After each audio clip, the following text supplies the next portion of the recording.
और चलिए सीधा आपको लिए चलते हैं जहां पर सीएम योगी आदित्यनाथ आज नियुक्ति पत्र दे रहे हैं अभ्यर्थियों को। ये तस्वीरें आपके सामने हैं लखनऊ में नियुक्ति पत्र वितरण कार्यक्रम। कुशीनगर की सुश्री पूजा गोंड,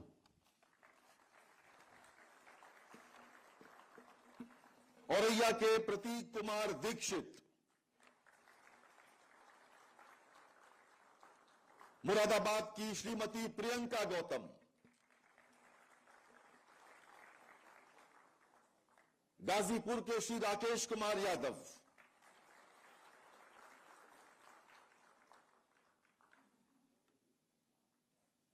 लखनऊ की श्रीमती राखी सिंह। आप सबके लिए आज का दिन ऐतिहासिक है मित्रों। सिद्धार्थनगर के श्री संजय कुमार,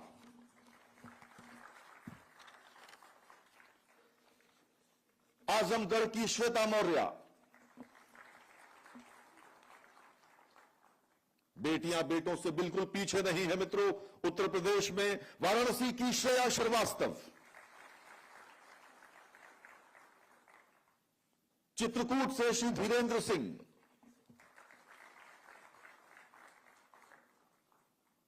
बाराबंकी के श्री संदीप कुमार और गोरखपुर के श्री आशीष कुमार सिंह। और अब दंत स्वास्थ्य विज्ञानी डेंटल हाइजीनिस्ट, सबसे पहले लखनऊ की साक्षी सिंह,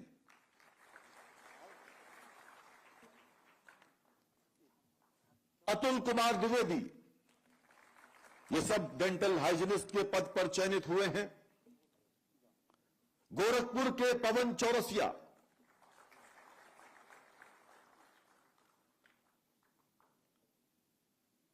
सभ्या कटियार कानपुर नगर,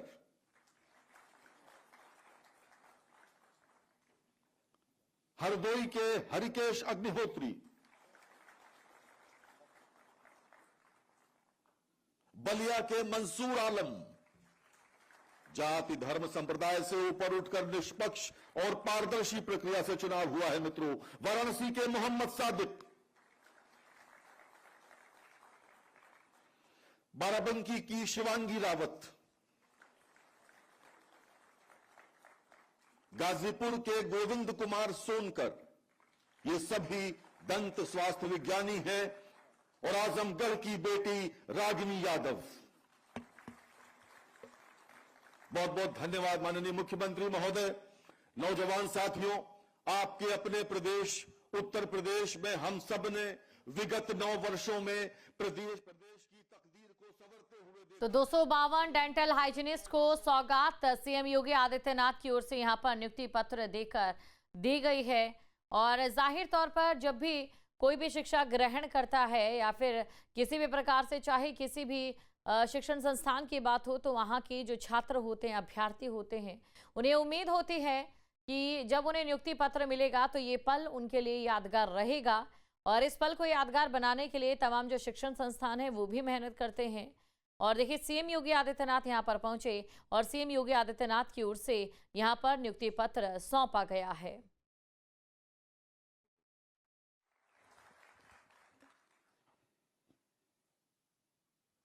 उत्तर प्रदेश के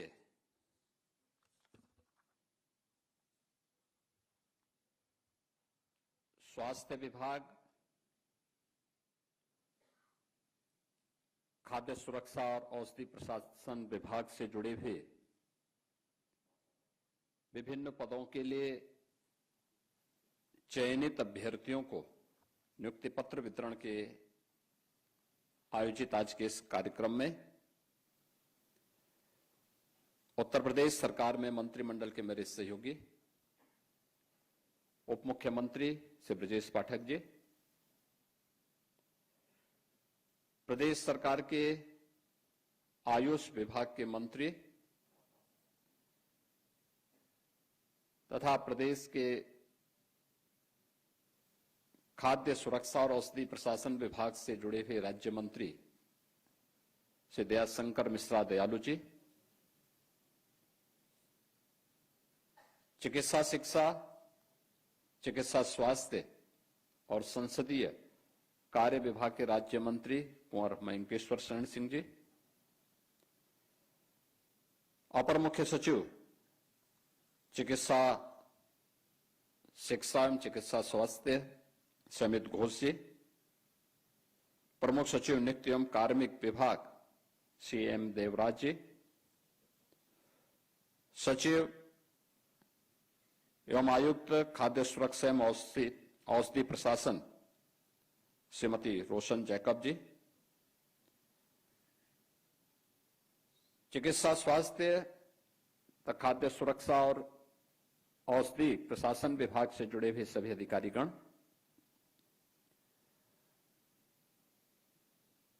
इन विभिन्न विभागों से जुड़े हुए चयनित अभ्यर्थीगण और उपस्थित बहनों और भाइयों, मैं सबसे पहले जिन 609 पदों पर ये चयन की प्रक्रिया संपन्न हुई है, आपके इस सकुशल चयन की प्रक्रिया और आज नियुक्ति पत्र वितरण के आज के इस कार्यक्रम के अवसर पर आप सबको मैं हृदय से बधाई देता हूं। आपके परिवार के सदस्यों को भी हृदय से बधाई देता हूं। एक निष्पक्ष और पारदर्शी चयन की प्रक्रिया के लिए अधीनस्थ सेवा चयन आयोग, जिसके अध्यक्ष शेषन सांबत जी यहां पर उपस्थित हुए हैं, मैं उनको और उनकी पूरी टीम को भी हृदय से धन्यवाद देते हुए आप सभी का उत्तर प्रदेश सरकार का हिस्सा बनने के लिए हृदय से स्वागत भी करता हूं। यहां पर मेरे पूर्व वक्ता हमारे डिप्टी सीएम जो चिकित्सा शिक्षा और चिकित्सा स्वास्थ्य विभाग के मंत्री भी हैं, उन्होंने अपनी बात यहां पे रखी थी। उससे पहले श्री दयाशंकर मिश्रा दयालु जी ने भी अपनी बात को आपके सामने रखी। स्वाभाविक रूप से हर मां बाप की इच्छा होती है कि उसका बच्चा पढ़ लिख करके एक सुरक्षित भविष्य की दिशा में अग्रसर हो सके। इसके लिए उन्हें अपने स्तर पर अच्छी शिक्षा दिलाने का प्रयास करता है, सही मार्ग दिखाने का प्रयास करता है। लेकिन जब अपेक्षित परिणाम नहीं आते हैं तो न केवल वह नौजवान बल्कि उसके मां बाप, उनके नातेदार, रिश्तेदार, इन सब के सपने भी चकनाचूर होते हैं। किसी नौजवान के सपने का चकनाचूर होना ये केवल एक उस यूथ या उस युवा के साथ धोखा नहीं है, बल्कि आने वाली पीढ़ी के भविष्य के साथ भी धोखा होता है और विकास को बाधित करता है। उत्तर प्रदेश जैसा राज्य ये वैसे ही बीमार नहीं हुआ था, ये बीमारू राज्य वैसे ही नहीं बना था। इसको इस प्रकार की चयन की प्रक्रिया में भेदभाव करके बेईमानी और भ्रष्टाचार ने इस राज्य को बीमारू बना दिया था, अराजक प्रदेश बना दिया था, गुंडागर्दी से त्रस्त प्रदेश बना दिया था, महीनों महीनों कर्फ्यू वाले प्रदेश के रूप में उत्तर प्रदेश को बदल दिया था। कोई भी व्यक्ति अपने आप को सुरक्षित नहीं महसूस करता था। चयन की प्रक्रिया में इतने भेदभाव होते थे कि माननीय न्यायालय को उन्हें रोकना पड़ता था। माननीय न्यायालय ने हर एक नियुक्ति की प्रक्रिया में 2017 के पहले कहीं ना कहीं उन्हें स्थगन आदेश देकर के रोका हुआ था और तमाम प्रकार की तीखी टिप्पणियां की थी। जो बात यहां पर अभी हमारे डिप्टी सीएम कह रहे थे कि परीक्षा कोई और देता था और नियुक्ति पत्र कोई और प्राप्त करता था, ये 17 के पहले था। मुझे याद है मैं गोरखपुर में सांसद था। मैं एक बार कहीं निकल जा रहा था, 4-5 बजे का समय था। तो आगे हाईवे जाम था। मैंने पूछा क्यों जाम है, तो मुझे पुलिस के अधिकारी आए, उन्होंने कहा साहब एक नौजवान ने सुसाइड कर दिया है। जो कि वह गांव जहां सुसाइड हुआ था तो मेरे संसदीय क्षेत्र का हिस्सा था। तो मैं अपनी गाड़ी से उतरा, मैंने कहा मैं मिलता हूं उन परिवार के लोगों से। तो अधिकारियों ने मुझसे कहा कि लोगों में बड़ा आक्रोश है, आप मत जाइए। मैंने कहा भी आक्रोश आज है तो मुझे तो आने वाले समय में वोट मांगने जाना ही है, तब भी तो ये आक्रोश होगा। मैंने कहा मैं जाऊंगा। मुझे लोगों ने देखा, वे शांत हुए, मैंने उनसे बातचीत की। मैं भौचक था देख करके कि मैं उस परिवार से मिला जिस परिवार के नौजवान ने आत्महत्या की थी। मैंने उस परिवार के उस नौजवान जिसने आत्महत्या की थी उसके माता पिता से मैं मिला। वो अकेला लड़का था। मैंने कहा ये घटना कैसे घटित हो गई। उन्होंने कहा देखिए उत्तर प्रदेश पुलिस भर्ती में मेरिट में इसका नाम आया था, लेकिन इसको नियुक्ति पत्र नहीं दिया गया और उसी से डिप्रेशन में आया। उसके बाद इसने सुसाइड कर दिया। उत्तर प्रदेश लोक सेवा आयोग और उत्तर प्रदेश माध्यमिक शिक्षा चयन आयोग की भर्ती की प्रक्रिया के बारे में और उस समय की न्यायालय की टिप्पणी के बारे में हर एक नौजवान उस समय का जानता है। जो कि 9 साल हो गए हैं, 9 साल के बाद तो काफी परिवर्तन हुआ है। आप में से बहुत सारे लोग उस समय नाबालिग रहे होंगे, वो नहीं जानते उस समय के बारे में। यानी जो व्यक्ति एलिजिबल नहीं था वो चेयरमैन हो गया था, जिसकी स्वयं की डिग्री फर्जी थी वो आयोग का चेयरमैन बनकर के सिलेक्शन कर रहा था। इस प्रकार की अराजकता होती थी, पैसे का लेन देन होता था, भर्ती नहीं हो पाती थी। हम लोगों ने देखा है कि 2017 में जब मैं मुख्यमंत्री बना तो मेरे सामने आया, मैंने पूछा भी भर्तियां क्यों नहीं हो रही है। तो हर एक भर्ती में स्टे था। हमने कहा स्टे का कोई कारण तो होगा। मैंने सबसे पहले उत्तर प्रदेश पुलिस बोर्ड को, भर्ती बोर्ड को बुलवाया, क्योंकि सबसे ज्यादा भर्ती होनी थी वहां। मैंने कहा भी स्टे क्यों है। उन्होंने कहा कोर्ट चाहता है कि भर्ती की प्रक्रिया पारदर्शी हो। तो मैंने कहा आप लोग क्या चाहते हैं कि भर्ती की प्रक्रिया पारदर्शी क्यों नहीं होनी चाहिए। जो माननीय न्यायालय चाहता है उसके अनुसार नियमावली तैयार करिए, भर्ती की प्रक्रिया को आगे बढ़ाइए, न्यायालय में शपथ पत्र दाखिल करो। अगले 3 महीने के अंदर हमने सभी औपचारिकताएं पूर्ण की। माननीय न्यायालय ने, सुप्रीम कोर्ट ने हमें परमिशन दी। हमने भर्ती की प्रक्रिया प्रारंभ की है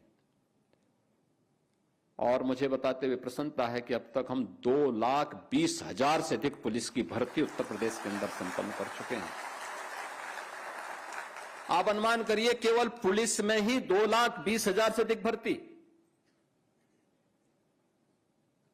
पहले छोटी सोच थी तो काम भी छोटे छोटे करते थे। मुझे 2025 में 60,000 नौजवानों की भर्ती करनी थी।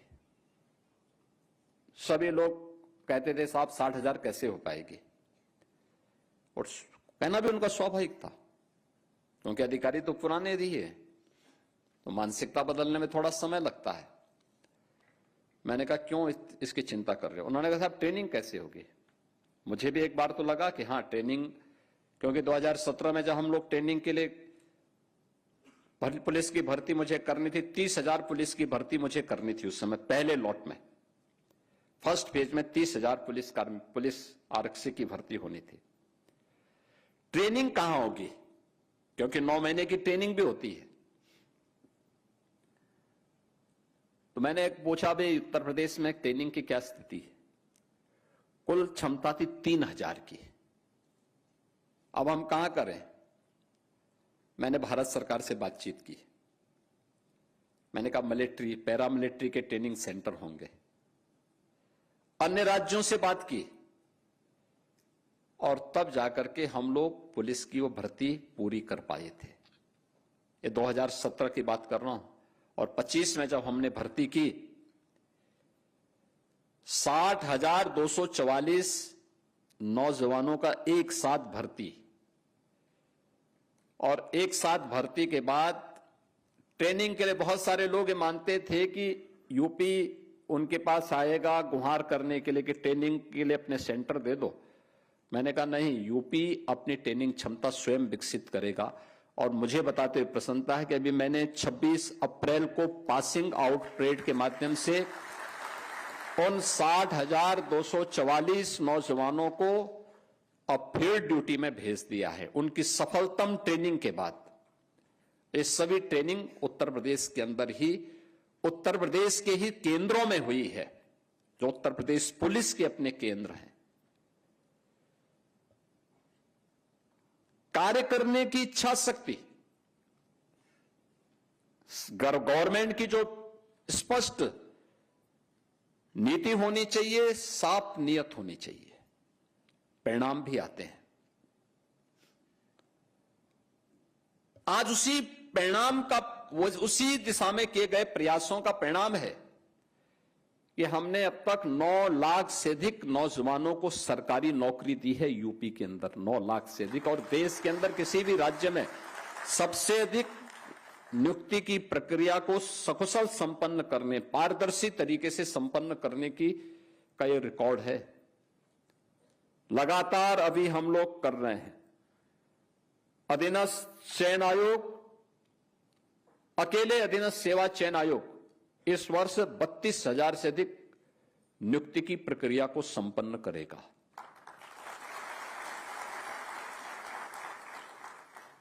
शिक्षा चयन आयोग, इसमें हजारों शिक्षकों की भर्ती की प्रक्रिया इसके माध्यम से संपन्न होनी है। उत्तर प्रदेश लोक सेवा आयोग लगभग 15,000 भर्ती इसको करनी है, इस वर्ष ये इसको संपन्न करेगा। उत्तर प्रदेश पुलिस भर्ती और प्रोन्नति बोर्ड वर्तमान में उनके सब इंस्पेक्टर के और होमगार्ड की भर्ती की परीक्षा संपन्न हो चुकी है। अगर इन दोनों को मिलाकर के देखेंगे तो यह संख्या है 45,000 और लगभग इतने ही और भर्तियों की प्रक्रिया हमारी आगे बढ़ रही है।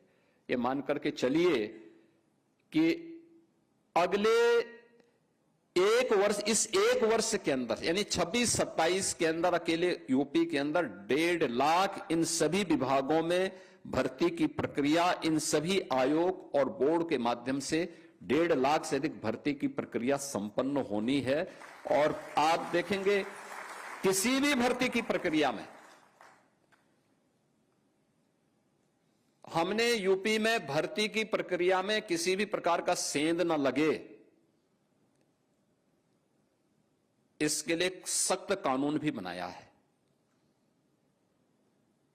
जो भी इन भर्ती की प्रक्रिया की, इसकी पारदर्शिता पर, इस भर्ती की प्रक्रिया की किसी भी प्रकार की धांधली करते हुए पाया जाता तो उसको आजीवन कारावास की सजा और उसकी पूरी संपत्ति को जब्त करने का कानून भी हमारे पास मौजूद है।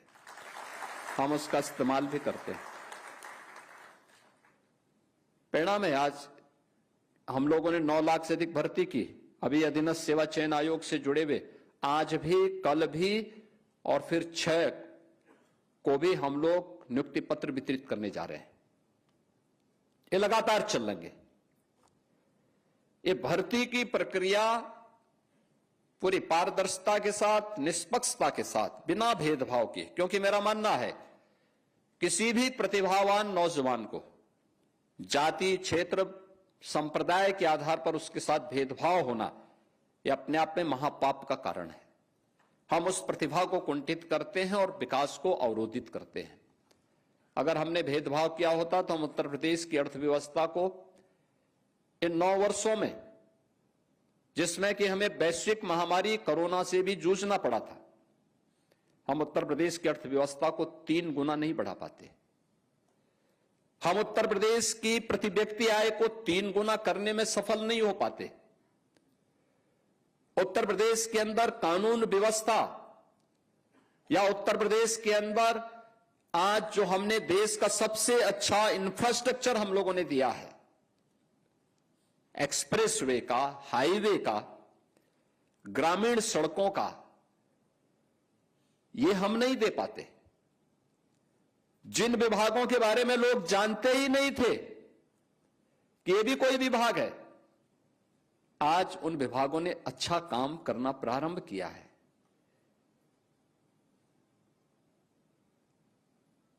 आज उन विभागों को एक पहचान मिली है। ये प्रयास करने से होता है और उस प्रयास के लिए उस प्रकार के मैन पावर का चयन। स्वास्थ्य विभाग में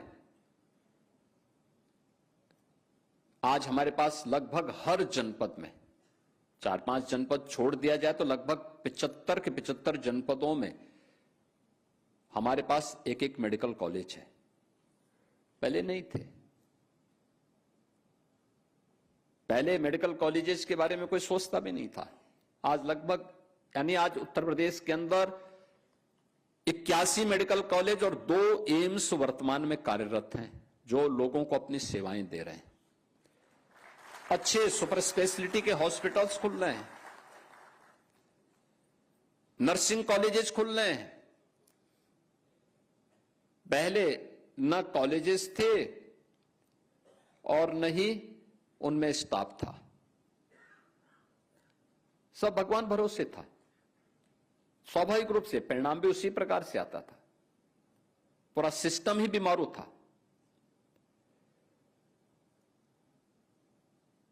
खाद्य सुरक्षा और औषधि प्रशासन के बारे में लोग जानते ही नहीं थे, जबकि एक बहुत महत्वपूर्ण विभाग है। भाई, आप दवा कौन सी ले रहे हैं, उस दवा में उसके अनुसार वह साल्ट पड़ा है कि नहीं पड़ा है, उसकी क्वालिटी है कि नहीं है। एक पक्ष वह और दूसरा पक्ष खाद्य सुरक्षा से संबंधित है। याद करिए, हर एक आइटम में मिलावट। अब उस मिलावट को रोकेगा कौन? पुलिस थोड़ा रोक पाएगी, उसके पास कुछ भी नहीं।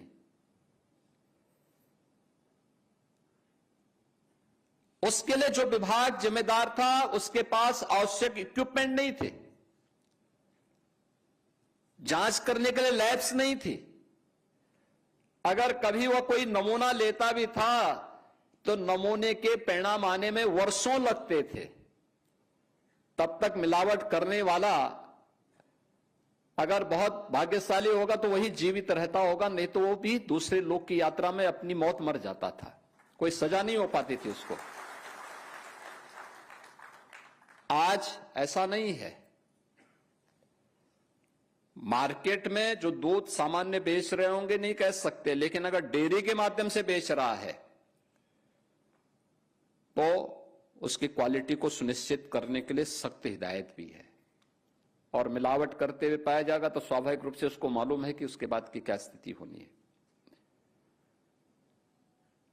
मसालों की स्थिति, खाद्य तेल की स्थिति, पर्व और त्योहार के पहले आप देखते होंगे मिठाई की क्या स्थिति होती थी। पहले किसी भी मिठाई में व्यक्ति किसी को उपहार देने जा रहा है और पता लगा इतनी उसमें मिलावट होती थी कि वो उपहार की वजह वो जहर दे रहा है उसके माध्यम से। अब नहीं कर सकता। जिस विभाग को इसके लिए करना था, ये काम करना था, उसके पास न आदमी थे, न लैब थी और न लैब में इक्विपमेंट थे। अब हम लोगों ने औषधि के बारे में भी जांच करने के लिए, कोई भी ड्रग है उसकी जांच करने के लिए हमारे पास हर एक रेंज स्तर पर यानी मंडल स्तर पर एक लैब है, एक ग्रेड की लैब, उसमें इक्विपमेंट हैं, खाद्य सुरक्षा से जुड़े हुए नमूने अब जो लिए जाएंगे उन नमूनों को जांच करने के लिए अब ऐसा नहीं कि बलिया का व्यक्ति आगरा जा रहा है, बल्कि उसी कमिश्नरी के अंदर, उसी मंडल के अंदर उसको उसकी जांच के लिए लैब उपलब्ध होगी और वहां पे प्रशिक्षित मैन पावर होगा, जो ट्रेन मैन पावर वहां पर उसके नमूने एक समय सीमा के अंदर दे करके बता पाएंगे कि यह नमूना सही है या गलत है। अगर कोई गलत दे रहा है तो उसके खिलाफ सजा भी, उसके खिलाफ कार्रवाई होगी, नहीं दे रहा है तो मार्केट में वो बिके। ये सभी प्रयास इसमें हो रहे हैं और उसी क्रम में जो प्रयास हुए हैं, इसमें जो हमारी प्रयोगशालाएं थी, पहले 5 प्रयोगशालाएं थी औषधि परीक्षण के, अब हमारे पास हाई एंड इक्विपमेंट के साथ 18 प्रयोगशालाएं वर्तमान में कार्य कर रही हैं। 18 प्रयोगशालाएं, आप सोचिए 5 से 18, आजादी के बाद से लेकर के 2017 तक केवल 5 लैब्स बन पाई थी। मनुष्य के स्वास्थ्य के साथ कितना खिलवाड़ हो रहा है, उसको पता ही नहीं था कि जो दवा खा रही है वो सही है या नहीं है। अब लैब बनी है, उसमें उस लैब के माध्यम से जो कुछ भी वो प्राप्त होगा। पहले इन प्रयोगशालाओं में 12,000 नमूने प्रतिवर्ष लिए जाते थे, अब इस संख्या को हम बढ़ा करके लगभग 55,000 कर सकते हैं हर वर्ष। उत्तर प्रदेश जैसे राज्य में 55,000 नमूने लेंगे तो पता भी लगेगा 12,000 में क्या होता था।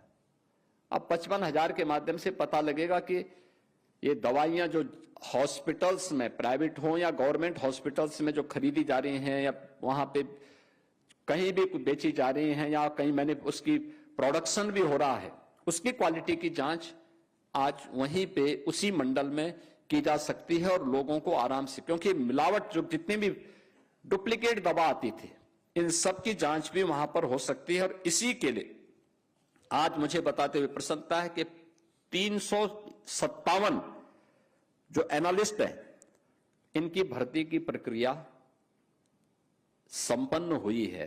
अब तक ये संख्या मात्र 44 थी, अब 44 से बढ़कर के इनकी संख्या हो गई 401।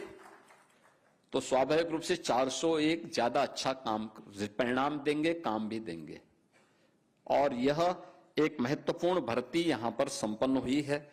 ऐसे ही खाद्य सुरक्षा से जुड़े हुए जो 6 प्रयोगशालाएं पहले थी, आप पहले उसमें फूड एनालिस्ट की संख्या अभी तक केवल 58 ही है और हम लोगों ने इसके लिए 417 पद के लिए अधियाचन भेजा हुआ है जो उत्तर प्रदेश लोक सेवा आयोग में चल रहा है। बहुत शीघ्र उनकी भर्ती की प्रक्रिया संपन्न होने जा रही है और उसमें उनको भी हम नियुक्ति पत्र ऐसे ही वितरित करेंगे।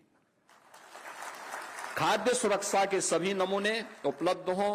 अभी तक केवल 6 लैब्स थी, अब 18 लैब्स हो गई हैं जिसमें हम लोगों ने अच्छे इक्विपमेंट, सभी जो भी वहां पे खाद्य नमूनों की जांच करने के लिए आवश्यक थे, ये सभी उपलब्ध करवा दिए हैं और अब कोई जन स्वास्थ्य के साथ नहीं खिलवाड़ कर पाएगा। ये लैब्स जो बनी है, ये सभी एनालिस्ट जब वहां पे भर्ती होकर के आ जाएंगे, जो नमूने अब तक केवल 36,000 नमूने प्रतिवर्ष लिए जाते थे, हम इनकी संख्या को बढ़ा करके 1,08,000 से अधिक प्रतिवर्ष ले सकते हैं और प्रत्येक खाद्य सामग्री जो जनता के लिए परोसी जाएगी उसकी क्वालिटी को सुनिश्चित कर पाएंगे और ये मनुष्य के स्वास्थ्य के साथ मुझे लगता है किसी भी प्रकार की कोई खिलवाड़ नहीं कर पाएगा। यह कार्य इसके माध्यम से करने का एक प्रयास हुआ है और जो मार्केट से कोई भी मिलावट वाली सामग्री है, कोई भी इस प्रकार की चीजें हैं जो उसके स्वास्थ्य के साथ खिलवाड़ करता हो, उसको हटाने की प्रक्रिया का एक हिस्सा। आज इसके साथ ही 252 डेंटल हाइजीनिस्ट की भी भर्ती की प्रक्रिया संपन्न होकर के नियुक्ति पत्र वितरित किए जा रहे हैं। आप सोचिए कितने व्यापक पैमाने पे सरकार के स्तर पर एक कार्रवाई हो रही है, अलग अलग स्तर पर। कोई पहले इसका महत्व नहीं समझता था, क्योंकि उनको मानव स्वास्थ्य से मतलब ही नहीं था, उनको अपने स्वयं के स्वास्थ्य से मतलब था, अपने परिवार के स्वास्थ्य से मतलब था, समाज के स्वास्थ्य से मतलब नहीं था। इसलिए कोई भी, और स्वाभाविक रूप से आप देखते होंगे किसी व्यक्ति का दांत अगर एक बार खराब हो जाए ना, तो उसका सारा स्वाद एकदम चोखा हो जाता है।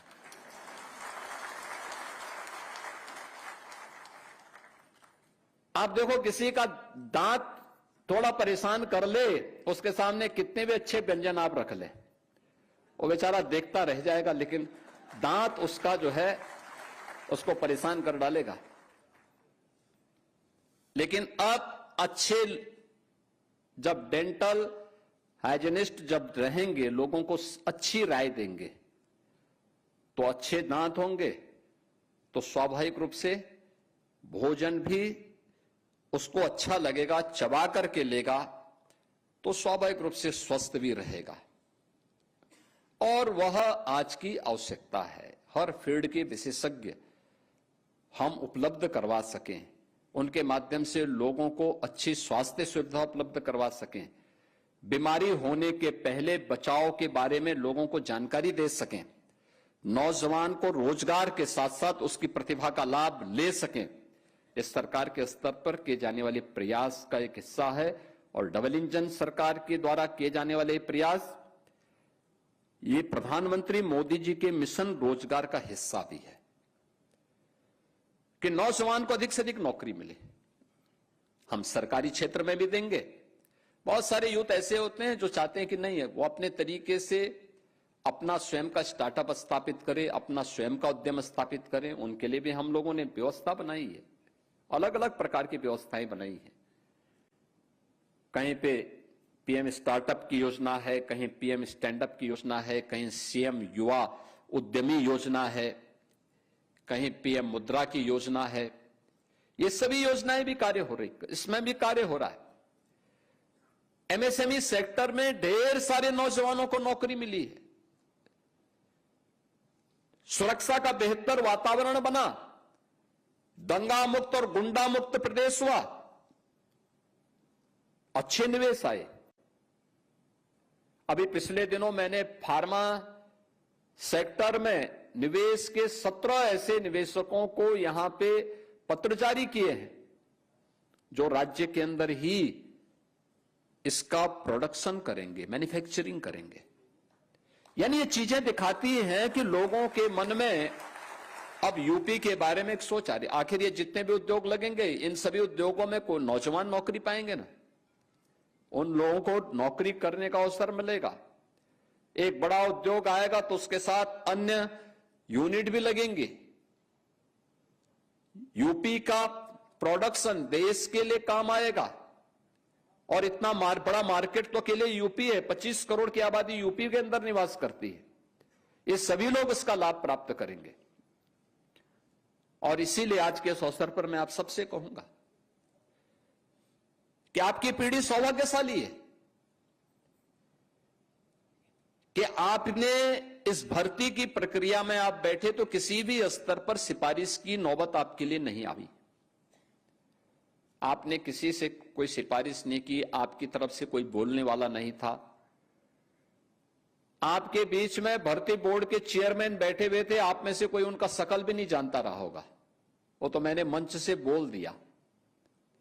अन्यथा आप लोग भी नहीं पहचानते कि हमारे कौन भर्ती की प्रक्रिया के साथ कौन इस चयन कर रहा है। यह है निष्पक्षता कि जिस व्यक्ति के द्वारा, जिसके नेतृत्व में भर्ती की प्रक्रिया पूरी हो रही है, वो आप ही के बीच में बैठा है, लेकिन आप उनकी शकल नहीं जानते हैं। यह है निष्पक्षता का उदाहरण। और नहीं तो पहले क्या होता था? पहले भर्ती बोर्ड के चेयरमैन एक और बैठते थे और चाचा भतीजे की जोड़ी वसूली के लिए निकल पड़ती थी, और हर एक को पता था, और सबकी पर्ची जाती थी, नाम भी जाते थे, और जब हवालात में जाने की नौबत आती थी तो वो चेयरमैन को जाती थी, वो बेचारा फंसता होता। तो बेईमान राजनीतिज्ञों को, भ्रष्ट नौकरशाहों को रोकना है तो शुरुआत अपने आप से करिए। हम सबको अपने आप से इसकी शुरुआत करनी होगी। आम जनमानस ईमानदारी के साथ अपना जीवन आगे बढ़ाना चाहता है, और उस प्रक्रिया के साथ हमें जुड़ना पड़ेगा। हमें इस बात को देखना होगा कि अगर हमें निष्पक्ष तरीके से, पारदर्शी तरीके के साथ इस व्यवस्था के साथ जुड़ने का अवसर प्राप्त हो रहा है, और आपकी पीढ़ी सौभाग्यशाली है कि आप अपने सपनों को एक नई उड़ान देने के लिए, आपके लिए गवर्नमेंट ने उस प्रकार का प्लेटफॉर्म उपलब्ध करवाया है। आपके मां बाप के सपने साकार हो रहे हैं। ये सपने साकार होना आपके लिए एक नए युग में प्रवेश करने जैसा है, और उस दिशा में आपके द्वारा जो प्रयास प्रारंभ होगा, इसलिए आपकी भी जिम्मेदारी बनती है कि अगर गवर्नमेंट ने इस प्रकार का प्लेटफॉर्म दिया है, तो हम भी जिस शुद्ध नियत के साथ आपको नियुक्ति पत्र दिया जा रहा है, उसमें जितना अच्छा हो सकता है अपने स्तर पर हम उतना अच्छा परफॉर्म करके दिखाएंगे। यह हम करके दिखाएंगे तो आपके इस पूरे सिस्टम पर लोगों का विश्वास बना रहेगा। उस विश्वास के प्रतीक के रूप में आपको अपने आप को स्थापित करना है, और उस विश्वास के लिए आज मैं आप सबको एक बार फिर से, जो यहां पर 609 प्रदेश के यूथ को यह नियुक्ति पत्र वितरित हो रहा है, उन सबको मैं बधाई देता हूं और विश्वास करता हूं कि प्रदेश के विकास के लिए और प्रधानमंत्री के विजन को आगे बढ़ाने के लिए, विकसित भारत और आत्मनिर्भर भारत के लिए हमें राज्यों से इसकी शुरुआत करनी पड़ेगी। इस पूरे प्रक्रिया में आप सब उसका हिस्सा बनेंगे। आप सबको मैं हृदय से बधाई देता हूं, अपनी शुभकामनाएं देता हूं। धन्यवाद। जय हिंद।